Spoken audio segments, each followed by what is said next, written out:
Good afternoon and welcome to this event, to this special event on Türkiye-Syria facing the aftershocks.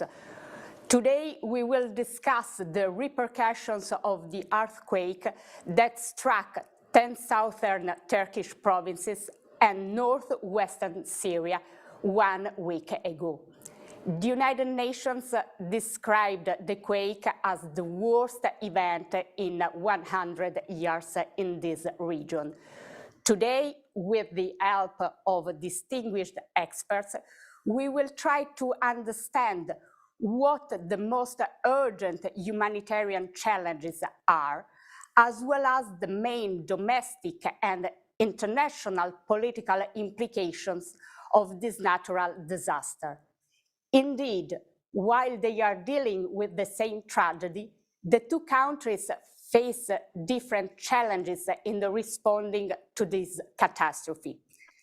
This event is part of Rome-Med Mediterranean Dialogues, the year-long initiative co-promoted by ISPI and the Italian Ministry of Foreign Affairs and International Cooperation. The initiative will culminate in the annual conference at the end of this year. This year marks the 9th edition of Rome-Med Mediterranean Dialogues. I stop here and I'm delighted to introduce our distinguished speakers. Welcome to Emma BEALS, Senior Advisor at the European Institute of Peace and Non-Resident Fellow at the Middle East Institute. Good afternoon, Emma, and welcome. DAREEN KHALIFA, Senior Analyst at the International Crisis Group. Welcome, DAREEN. Charles Lister, Senior Fellow, Director of Syria and Countering Terrorism and Extremism Programs at the Middle East Institute. Welcome, Charles. DOROTHÉE SCHMID, Senior Research Fellow, Head of Turkey and Middle East Program at IFRI. Welcome, DOROTHÉE. And NEZAR TAMINE, Operation Coordinator at the International Committee of the Red Cross. Welcome, NEZAR. So I'd like to start with NEZAR TAMINE, asking him an assessment on the most urgent priorities and needs in both Syria and Turkey. So how is the International Committee of the Red Cross operating in the two countries, and what are the main challenges, obstacles it is facing? Thank you very much, Valeria, and good afternoon to all. Look, the situation in the areas that have been affected by Monday's earthquake is simply catastrophic. The death toll, which stood at approximately 33,000 this morning, is still increasing as the search and rescue teams continue their timely work. In northern Syria in particular, where the earth is still shaking as we speak, an estimated 4,000 people have lost their lives, thousands have been injured, and tens of thousands have been displaced. The situation is quite alarming. The needs are mainly related to healthcare, with shortages in medicine and infrastructure that is not sufficient to cater for the needs of the affected communities. The management of mortal remains with the sheer amount of dead bodies is also a source of concern, given the death toll and the poor infrastructure to manage such large numbers diligently and with dignity. Shelter is also a prominent need, as an estimated 600 buildings in northern Syria alone, as we know for the time being, have either collapsed or been destroyed. In Aleppo alone, around 200 shelters have been opened to accommodate the population. This is a particularly pressing need as we are also in the heart of winter. Access to drinking water is going to be a long-lasting long-lasting challenge in the foreseeable future. And let's not forget the trauma that is induced by such an event and the destruction that has followed. Psychosocial support will be essential in the coming days, and weeks. In Syria, in particular, these needs add up to pre-existing sheer amounts of needs in an area that was still prone to armed clashes, the consequences of 12 years of armed conflict, deteriorating infrastructure, and dire economic crisis. The capacity, and we see it on a daily basis since Monday, of the populations to cope with such a situation is pushed beyond the limit, really. Now, the needs also extend to search and rescue operations, as civil defense personnel and volunteers are doing their utmost, but with very limited means, namely in terms of machinery that is necessary for excavations. These machinery lacks spare parts, but also fuel. But this is the situation in areas where access is possible to humanitarian actors at the moment. In other areas in northwest Syria, it remains challenging to have even a clear idea of the needs that are stemming from these events, as access is currently extremely limited. We foresee there, namely in and around Idlib and in areas around Aleppo, that there will be similar needs, if not worse. With regards to our operations, we have teams that are present on the ground in Syria working at the moment, currently mainly focusing their efforts on Aleppo, Homs and Hama, Latakia, but also looking into areas where access is more challenging, and we're really working around the clock in order to be able to have access to all parts of Syria and to all populations that have been affected by this event. In Turkey, the situation is slightly different, at least from an operational standpoint. There, the Syrian Red Crescent has been appointed in the lead of the response, so we're very closely coordinating with the Kizilay, and we support at their request, namely in terms of shelter, which has been the need that was flagged to us as a priority by the Kizilay. Back to you, Valeria. Thank you very much. Let me turn to Emma, asking her about the mobilization of the international community to support Syria. So, and what are today the main challenges in delivering aid in a divided country devastated by a 12-year-old civil war? Thanks, Valeria, and thanks for having me.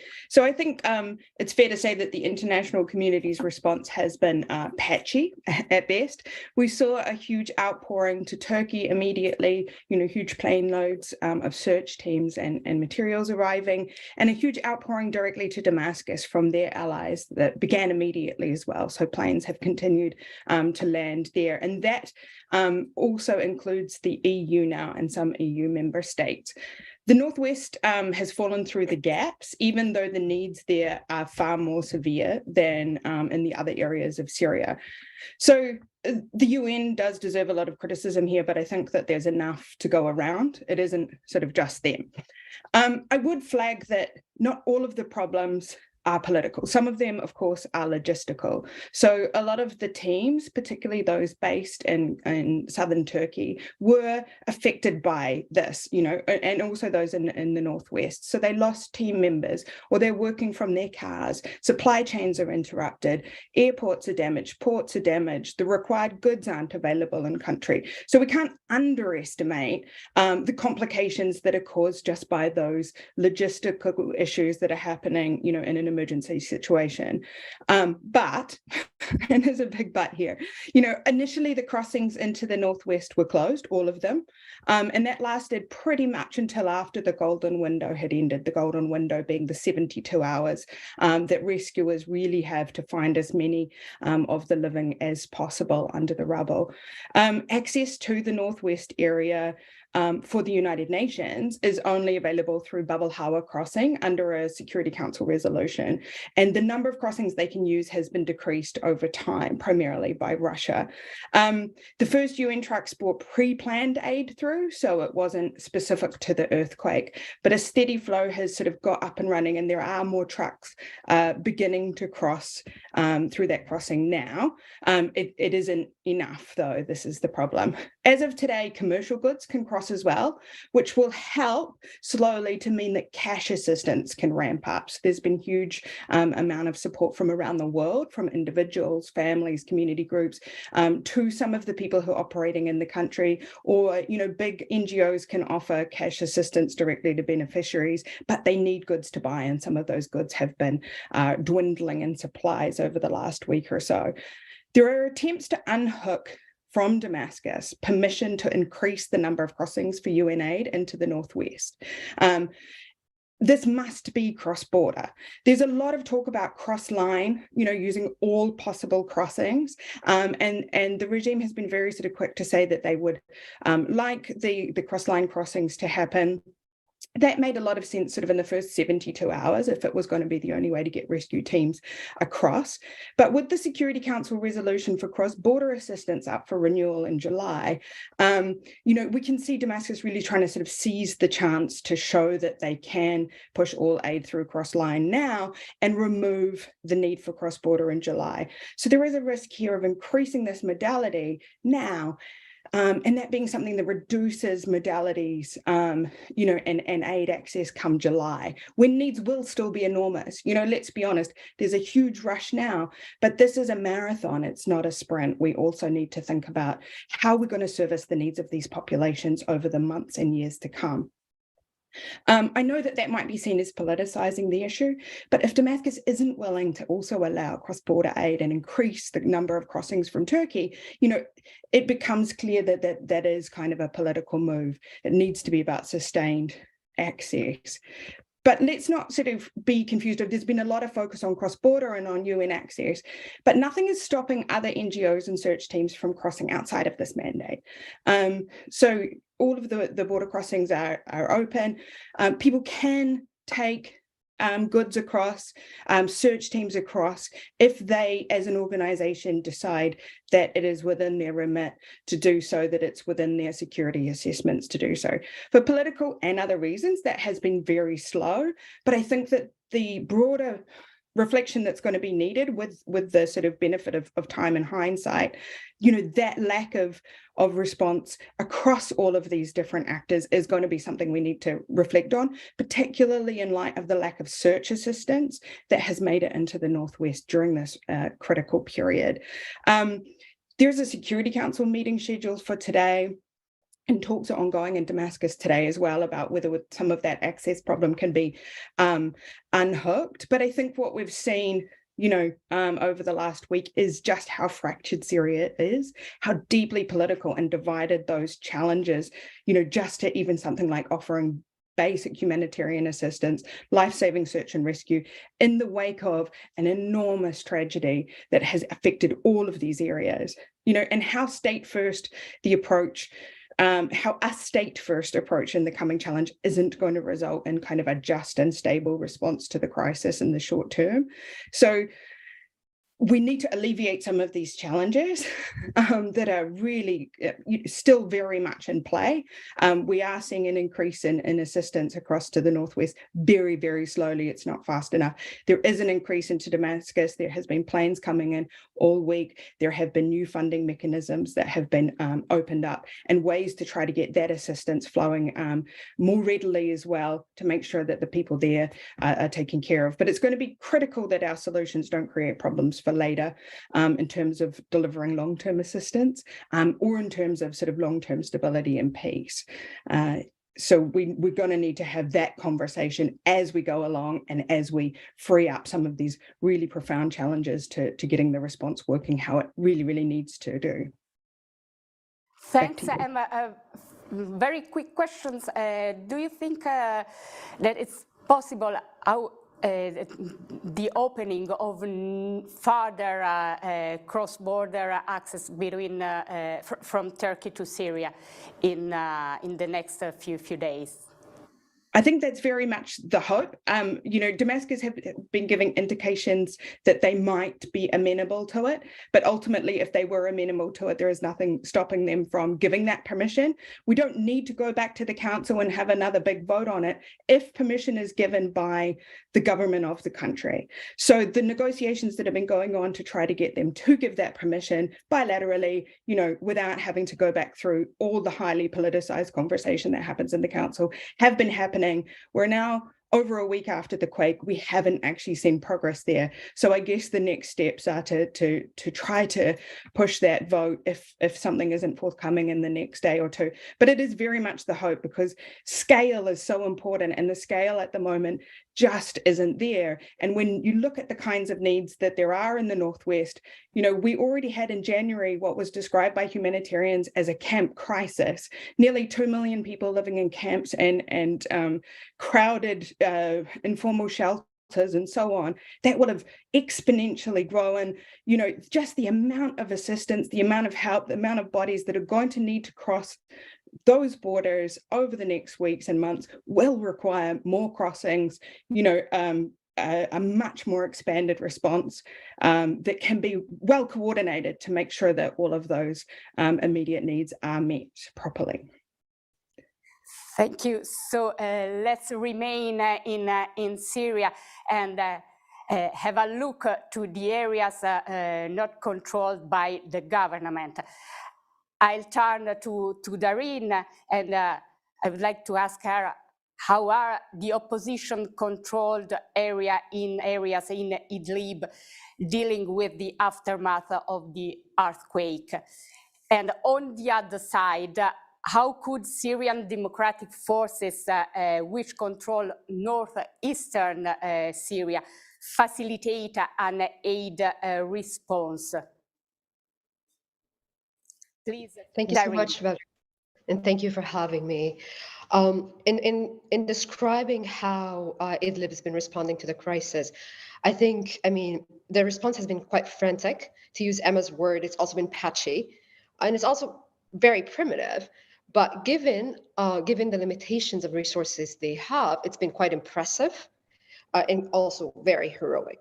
Now, to put things in perspective, to give some context to how these areas look like, this is an area where over 3 million Syrians have been living, the majority of which have been displaced twice and thrice throughout the conflict. It's an area where you have over 1 million people relying on life-saving aid coming in via Turkey, basically, for survival. So it's also an area that is controlled by a UN designated terrorist organization. And I say that because that has had a huge chilling effect on donors' response to the area. It has been one of the main reasons why donors have been very reluctant to pour in additional support to the area. As Emma described very eloquently, this is an area where every year is faced by extreme hardship and a crisis. With the beginning of winter, people die like in hundreds in tents because of severe hardship weather. So add to that the crisis. And what we've seen is 7 days into the earthquake, I think around 22 trucks were able to enter into Turkey, partly because of logistics, partly because of politics. But the end result is only 22 trucks were able to enter into the area. You have 5,000 buildings collapsing in Idlib alone. That really impacted, I think, around 30,000 families in the area that are left without housing. They don't have sufficient tents. They don't have a place to go. People are squeezed in small tents in IDP camps in a horrific way. Now, that really takes us to the point, and I mean, the point about whether or not the SDF or the Syrian Democratic Forces from the Northeast can help brings about the question of cross-line assistance, or assistance coming in from different areas of Syria into the West. What we've seen is the Syrian Democratic Forces, the Kurdish-controlled or the Kurdish-led forces in the Northeast have offered to send assistance to the Northwest, which was a great gesture in of itself. The problem is that they insisted on marketing it as an autonomous administration or Syrian Democratic Forces assistance, even though it was pretty much assistance coming from local organizations and from local initiatives.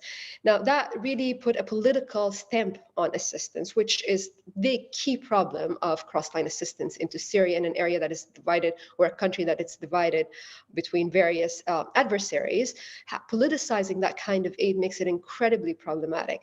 Now, as a result of that, Turkey, the key sponsor of the Turkish-backed areas of northwestern Syria, vetoed the aid coming in for a few days, saying this is very political, this is just going to give them more credit. Now, of course, like what we've seen is Turkey budged on that veto a few days into it and allowed aid coming in. But it really is a clear-cut example of how aid is very much politicized when it comes via these cross-line routes in Syria. Now, moving back to Idlib and to your initial question on that, and I'll just build a little bit on what Emma said in terms of cross-border and cross-line in that debate. I think that debate has been ongoing for a very long time, and it's a very political debate. And I think it shouldn't be, what we need to keep in mind is basically that it's not a matter of where the aid is coming from. It's not a matter of which route the aid should be taking, whether via Turkey or via Damascus or Aleppo. The fact is, this cross-border operation from Turkey is a massive, gigantic UN operation that has 15,000 aid workers working on it. It's one of the biggest aid operations. It has a huge deal of scrutiny into it. It has massive checks and balances. While on the other hand, the cross-line operation has around, I think, 30 contractors working on it. It has, I would say, to be very undiplomatic, zero checks and balances on the process. It addresses around 1% of needs in Idlib. So at best of times, if we get Damascus's approval to double that, it will address 2% of needs on a good day, not at times of crisis. So we should keep that in mind when we're comparing between cross-border and cross-line, that these are incomparable operations. Crossline has always been, it has never been a humanitarian modality in of itself. It always has been a political debate in of itself. It always has been a political give that donor countries have decided collectively to give Moscow and Damascus in order to secure their approval on cross-border operations. So I say that in order to keep things in perspective when we talk about cross-line versus cross-border, and I'll stop here. Thank you. Thank you, Dareen. So now let's turn to Turkey, to Dorothée. And let's see how is Turkey dealing with the aftershocks of the earthquake, and how, Dorothée, how do you assess the government response so far? Please. The floor is yours. No, in principle, we have a very different situation in Turkey because it's a sovereign state. It's not in a state of war.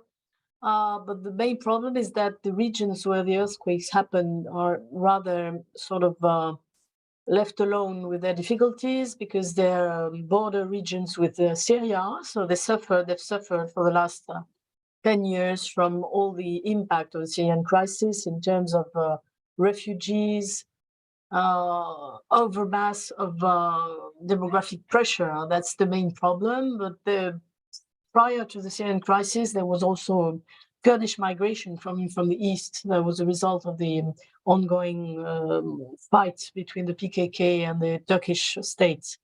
So we are left with a region that is less developed than the rest of Turkey, and that has a sort of a very specific ethnic mix. And what we see currently is that there are riots where some people are now systematically looking for a scapegoat and putting the blame on the Syrian refugees.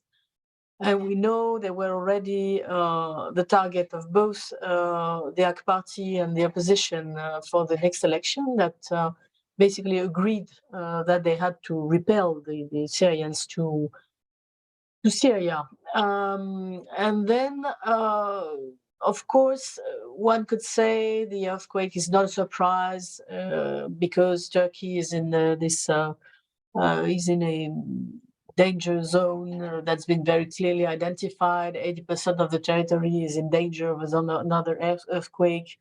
We know theoretically Istanbul is also threatened, and a major earthquake could happen there in the next. I think the statistic they give is like 60% chances that there's a major earthquake in Istanbul in the next 30 years. So everybody knows that you have to live with this risk, but theoretically, after the big earthquake that happened in Izmit, closer to Istanbul in 1999, the government has completely reformed the system to address these major catastrophes and to be able to give an adequate response. So they set up this agency. The army has been in some way put on the second line, while it has been the main actor at the Izmit as a response to the Izmit earthquake in 1999. And theoretically, some new norms some new anti-seismic norms have been implemented in the building sector. But so what we see now is that there is a debate whether the government is totally underwater, totally unable to cope with the situation, or if any government would be completely helpless given the magnitude of the earthquake. In reality, the truth is probably in between these two hypotheses, because on the one hand, we know that the demographic pressure that I was mentioning earlier has pushed the urbanization of the region very far, and that they had to build in a hurry for the last 10 years. And so doubtless some construction did not respect the norms. But on the other hand, it is true that the enormous quake was absolutely impossible to respond immediately, because major infrastructures have been destroyed. There was like one airport, Malatya Airport, that was really functional. The roads, highways, etc., were completely inaccessible. That's also a problem for Bab el-Hawa that's been discussed about Syria. So, for instance, Antakya has been totally left with no help for like 2-3 days. And this paves the way for all sorts of conspiracy theories that the AK Party is only now providing relief to cities that are being administered by the party, that they go through channels that only advantage their friends. And Antakya is very much on the forefront because the mayor is JP, is from the opposition. So you see now all these sort of conspiracy theories flourishing everywhere, rumors. But what's more worrying is that violence is growing because, of course, the humanitarian situation is absolutely disastrous. First thing that I should have said is that the number of deaths is much higher in Turkey because it's there that the earthquake took place. So we're over 30,000 deaths and something like 1 million people that are homeless, which is less than in Syria, but still quite a lot. And some of them are trying to flee the region, but some of them cannot, and they will have to be provided, like in any emergency humanitarian situation, with food, waters, heating, blankets, etc., because it's freezing now. And what strikes me from the beginning is that Turkey, that had sort of that was displaying this image of a super modern country that had been growing very fast for the last 20 years. That was this model for the Middle East, as was said in during the Arab Spring in 2011, is now completely helpless. And the government immediately called for external help. Actually, they called for international help. And just remember that the previous major, which was absolutely not comparable, earthquake that took place in Van in 2011, the Turkish government at first refused to have international aid because they said we can cope on our own. And I think this puts Turkey in a situation of relative weakness. That's very interesting from a political point of view, because it will clearly have diplomatic consequences, especially in terms of its relation with the EU, that has immediately provided aid through the civil protection mechanism, bilateral aid from member states as well. And you know that the Commission has announced that they would have a conference for donors. So I think this really puts Turkey in a very awkward situation diplomatically, regionally, because it's being weakened immediately, directly by the earthquake. And the financial consequences are bound to be extremely important, because they will have to rebuild everything. The first estimates shows that they could lose like 2% of the GCP. And you know, the country is broke. The government was basically spending the rest of the money in order to prepare the elections in a very clientelistic way. And now the next question, I suppose we'll discuss it later, is about the date of the elections, whether they can maintain, they can hold the elections in mid-May as announced. We can discuss it later. Yes, of course. That's a very important point. Yeah. So thank you. Have you concluded? Yes, I'm done for the time being, except if you have another question. Second second round. Okay, so now back to Syria. I would like to ask Charles what are possible implications of the earthquake on the Assad regime's relations with both countries in the region, those countries that have already provided aid, but also with the international community.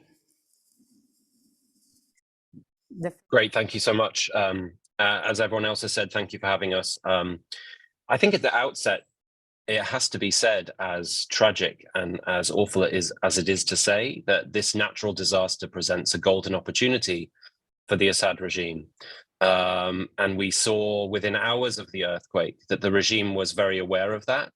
It used its podium at the United Nations to begin asserting certain obstacles in terms of the delivery of aid, certain expectations upon the United Nations and the international community in terms of how they responded to the earthquake. And it shouldn't surprise us, of course, that the Assad regime is willing to take advantage of a catastrophic natural disaster to serve its own interests. It shouldn't be a surprise. The main area of sort of opportunism or exploitation that we've seen from the regime so far is this line about sanctions relief, or its demand for sanctions relief. And I think it's really important from the outset to state some extremely simple facts here, which is that there is no correlation between the sanctions imposed on the regime by the United States, the European Union, Canada, or the United Kingdom, and the delivery of humanitarian aid. There is no correlation between those two things. And in 2022, the billions of dollars of aid that flowed into regime areas through Damascus, 91% of that was funded by the four sanctioning entities: the United States, the European Union, Canada, and the United Kingdom. So the idea that somehow the international community is starving people living in the regime areas and unwilling to provide humanitarian aid is completely nonsensical. And I do think it's important to sort of reiterate that point at the outset. So this is the regime being opportunistic, but it's not the regime being genuine and using some kind of genuine policy point to forward its own agenda. In the first 6 days since the earthquake, we've seen over 65 airborne shipments of aid to the regime from 24 governments, plus the United Nations and the European Union. None of those have been impeded, none of them have been blocked, just to sort of further reinforce that point. But the ultimate question here is, will the regime, in order to take advantage of this opportunity, will it be pragmatic in terms of its behavior and decision-making, or will it be somewhat stubborn towards the international community as it has been over the past 12 years? I think for now, we've seen much more stubbornness than we have pragmatism. which for those of us who still believe the regime ought to be an international pariah, is arguably a good thing.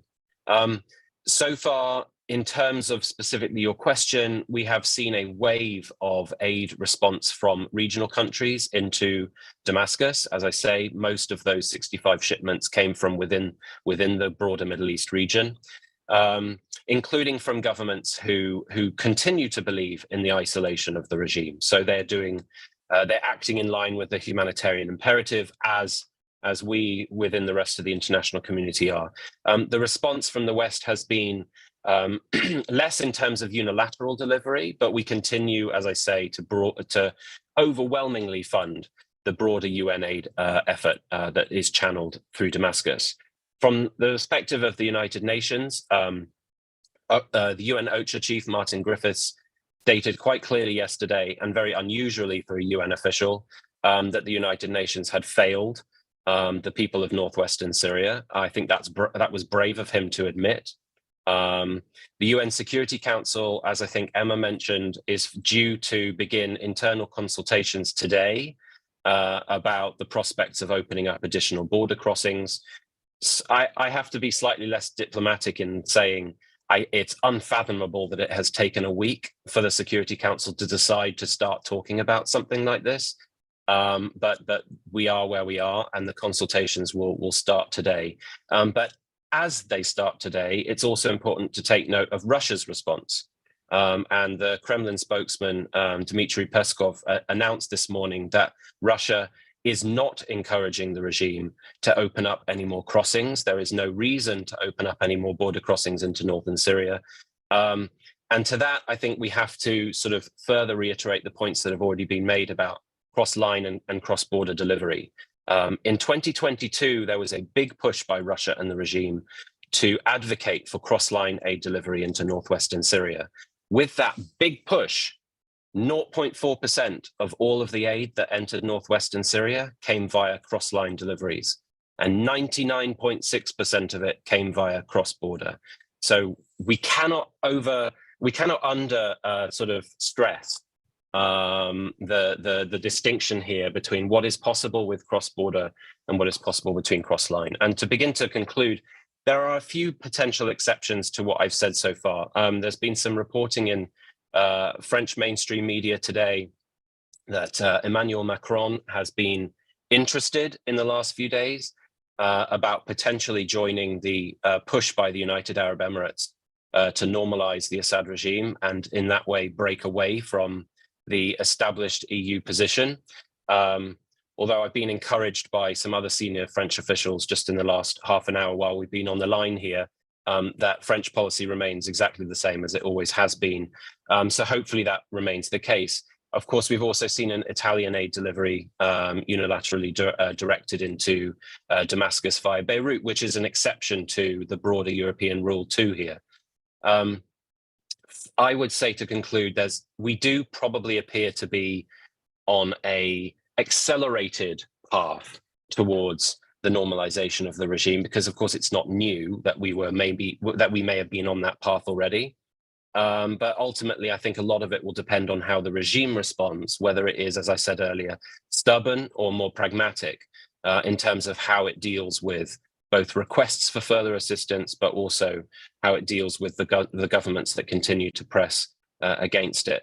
And the last point here, because I think it ties into all of this conversation about how the West is likely to view both the earthquake, but also the continued policy on Syria. And that's the issue of refugees.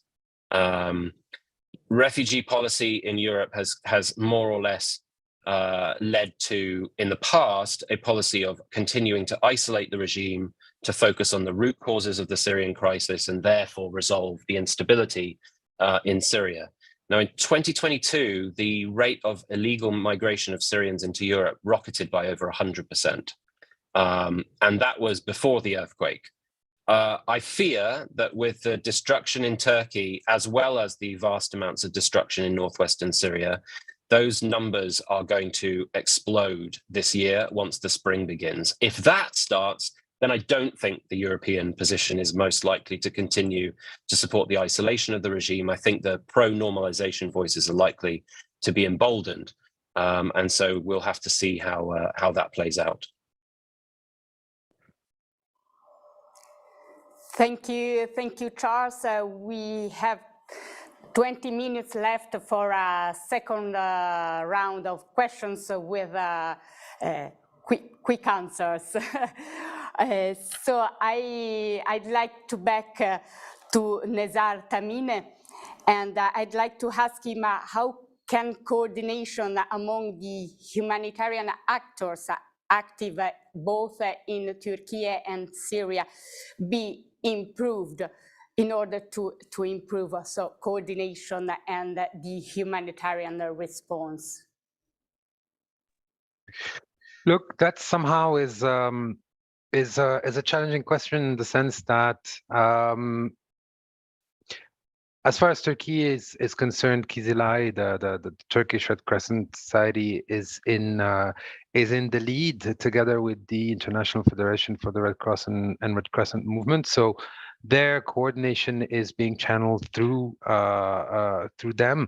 In Syria, from what we have seen so far and the feedback that we get is that the situation is more hectic, and the assistance being provided is done in a less coordinated fashion. Nevertheless, the Syrian Arab Red Crescent that is spearheading this response needs to get the necessary support in order to play that coordinating role.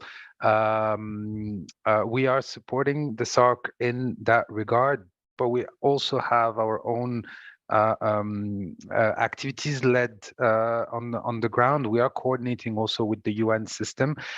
It is progressively coming into shape, and we hope that in the coming days, more formal mechanisms will be put in place. Now, I think one way to improve also coordination is to try to go beyond considerations pertaining to cross-border and cross-line. I can't but agree with my estimated colleagues' take on this. Humanitarian actors need to be allowed to operate independently, impartially, and freely. It is not yet the case. Whether the assistance should be delivered in cross-line or cross-border is really beside the point at the moment, where the focus should be put on making sure that this assistance reaches populations that are, for the time being, really underserved and really remain left alone to face the hardship that has been triggered by the event of Monday. Back to you, Valeria. Thank you. And another question to Emma. This time I'd like to take a question from the audience, Emma. And to what extent does the conflict between the ruling regime and the opposition in Syria obstacle rescue and assistance operations in the struck areas? Well, at the very basic level, we are in the situation we are in with access because of the conflict, right? The country is divided into different territories of control. There are hugely complex mechanisms and systems in place to facilitate aid into different areas because there is a conflict. And because during that conflict, one of the weapons that has been used is starvation and the denial of assistance to large groups of the population and the criminalization of aid itself. So we absolutely cannot sort of forget the fact that these huge challenges are born of 12 years of conflict. The lack of trust around things like cross-line, the fact that these things get politicized is because of the conflict, not even just on a political level, but on an individual lived experience, lack of trust, psychological and trauma level. We have to remember that a lot of the people who are living in the Northwest were evacuated through forced displacement on green buses from sieges where they were starved, where they were denied aid. So when we see things like, you know, the Northwest not being hugely accommodating of cross-line access, it's not just political, it is also the consequence of the lived experience that those people who have been in that conflict have had. You know, they have experienced this before. They have experienced not being able to get the assistance they need to meet their basic needs, and for that to have been an act of violence against them. So they see it in that way. And I don't think we can underestimate the fact that, yes, we can have these conversations here about how this is process and this is politics and this is logistics and so on. But the way that it feels to people who have been through this before is not that the logistical situation or big politics are taking too long. It is that this is another weaponization of their basic needs. It's a existential issue. It's a visceral sense of wanting to survive. And I think that, you know, that impact on that community as a result of this conflict cannot be underestimated. And that sense is building as some of this problem goes on. So yes, absolutely, we wouldn't be in any of this problem with the huge needs, the deeply complex access problems, if we were not 12 years into, you know, a very bloody and entrenched conflict. Thanks, Emma. And this leads to the question. This leads us to the next question to DAREEN. And we know that the Syrian government last Friday announced that it will allow a cross-border aid. And the question is, how will it translate into practice? So what are the main obstacles? I think that there is a problem with the connection, with DAREEN connection. Okay, DAREEN, can you hear us? Well, I can see you now on the screen, but I cannot hear you.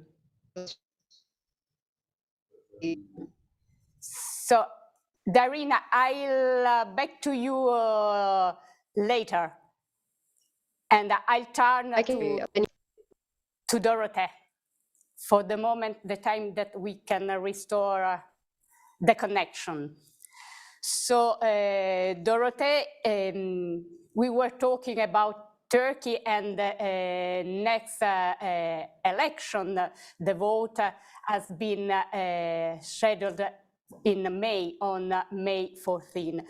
So in this context, what could be the political implications of the earthquake for President Erdogan and his AK party?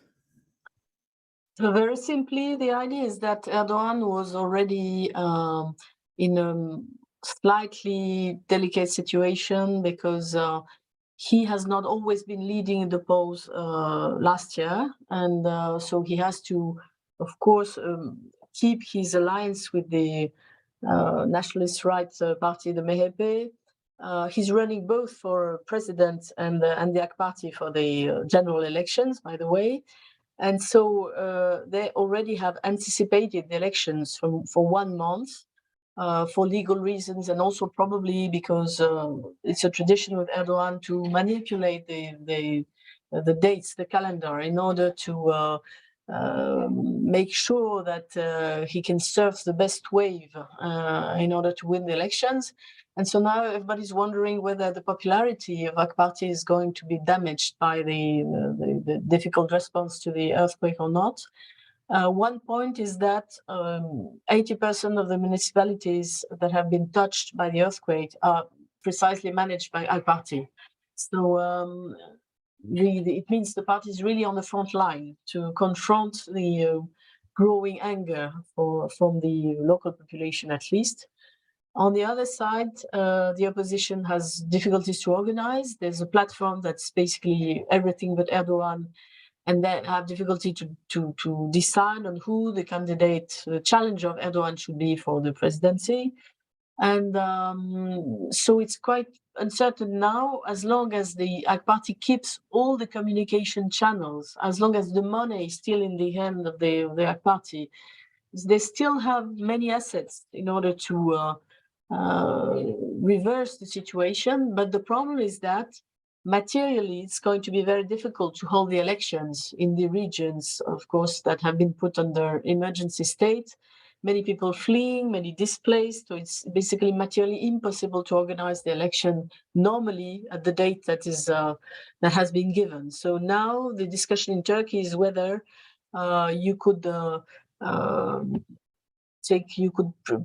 text in some way the emergency to postpone the elections for a year. Normally you could do this only in times of war. That's what in the Turkish constitution, but some say that in legal terms, the present situation, the present damage could be assimilated to a situation of war. Thank you, Dorothée. So there's the possibility they are discussing in Turkey, of course, in the current situation, it's very difficult to hold the election in the 10 provinces of southern Turkey. Dareen, I can see you on the screen. So excellent. I give you the floor. Thank you so much. I think my question was, what are some of the challenges to cross-line assistance coming via Damascus or via government-controlled areas into northwestern Syria? Now, to try to summarize some of these challenges, well, we have to keep in mind that the population of northwestern Syria have been subjugated to many, many years of regime and Russian bombardment and airstrikes and targeted killings and targeting of health facilities and the livelihood of people there. So when Emma talked about people's personal experience, that is the personal experience that people of Idlib have. Now, to try to convince them that now the same regime that has been for years trying to obliterate the area is going to be the one providing life-saving aid, it's a very tough sell to the people of Idlib. Now, that has really been reflective on how the local authorities of Idlib have been reacting to this. We've seen them at times being cooperative on cross-line because they see and they believe that if they do cooperate to some extent, that might give less of a pretext to Russia to veto a UN Security Council resolution for cross-border. But at other times, because they're under so much domestic pressure, because it's very unpopular, they've also taken more hardline positions, and that's what they're doing currently. So we see the local authorities of Idlib, namely Hayat Tahrir al-Sham and their local administration or the local backed administration, say we're not open to cross-line assistance at the moment. And their biggest fear of that is that the regime, basically by saying we're open to all and any cross-line, that they would want to monopolize aid coming into Idlib and replace the cross-border assistance coming via Turkey. And because, of course, everyone, it's in the back of their heads, everyone has the collective memory of the Syrian government using using aid as a war tactic to starve people and to collectively punish its opposition. They're incredibly, rightfully so concerned that that would be the case, if not today, then tomorrow. Now, that might be a grave misunderstanding of how the UN operates, and that cross-line is not intended to replace cross-border, but that's where we're at. People don't trust that the UN is going to pursue their interests. They don't trust that the regime is going to provide sufficient aid to the area, and that's a major obstacle. Now, put that aside, again, back to the logistics that I mentioned in my first point to it, this is an operation that at best can only address 2% of needs in Idlib, not at a time of crisis, on a good day. So it is not an operation that has ever been intended to really address the massive, massive needs of the population in Idlib. And I think reducing the conversation to whether we should be providing cross-border or cross-line is again, it's a political thing that really doesn't resonate with the people of Idlib. It doesn't resonate with the local authorities. They don't understand why the UN is pushing for this. And that's why it becomes a much, much harder sell than basically just saying, if the government is open to it, then let's just pursue it. And I really hope what we see in the next few days is just moving away from this binary conversation and trying to push for what is more effective and efficient. And that is, I think all humanitarians would say that is the cross-border operation. So just trying to pour as much needed assistance as possible via Turkey into various parts of Syria using all border crossing, not just B1 available border crossing. And that is really, I mean, from a humanitarian standpoint, that is the only way to get aid into Idlib. So it's really important to move this conversation farther and think of it this way. Thank you. Thank you, Dareen. So now the last question to Charles, as we are getting to the end of this special panel.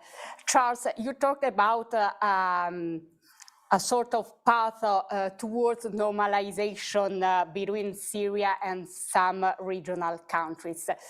And I'm wondering, what about the opening of a dialogue between Turkey and Syria? What do you think in this context?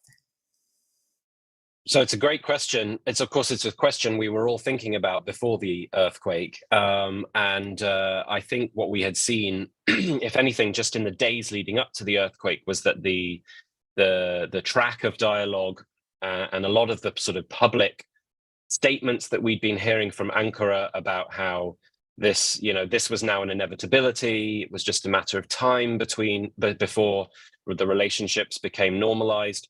I think, frankly, in the days leading up to the earthquake, it was fast becoming clear that this was a lot more about domestic Turkish politics than it was about reality. The Turkish foreign minister was in Washington just 2 or 3 weeks ago, and I had the chance to speak with him about this. It was quite clear there was no plan. There was no sort of sequenced steps. There was no confidence building measures that had been prearranged. This was a kind of, well, nothing else is working, so we'll give this a go kind of policy. And the regime, to bring back the terminology I used earlier about being stubborn or pragmatic, the regime was playing the stubborn game with Turkey's efforts at outreach. With some Iranian encouragement, the Assad regime was making it very clear that there would be no foreign ministers meeting until all Turkish troops left northern Syria. And I think all of us can probably agree here that that's never going to happen. Certainly not now that we've had the earthquake, where the main priority right now is addressing the needs of Turkish citizens and absolutely preventing the flow of any further Syrian refugees onto Turkish territory. So I think I say all this to say, I don't think it was very realistic before the earthquake. And I think the earthquake has probably just built an enormous wall. The one thing it may have built is an enormous wall that will obstruct any realistic normalization of ties between Turkey and the regime. Thank you very much, Charles. And as we are at the end of this panel, let me thank all the speakers for their insightful analysis. And thank you for all people that have followed us this afternoon. So see you next time. Have a good afternoon.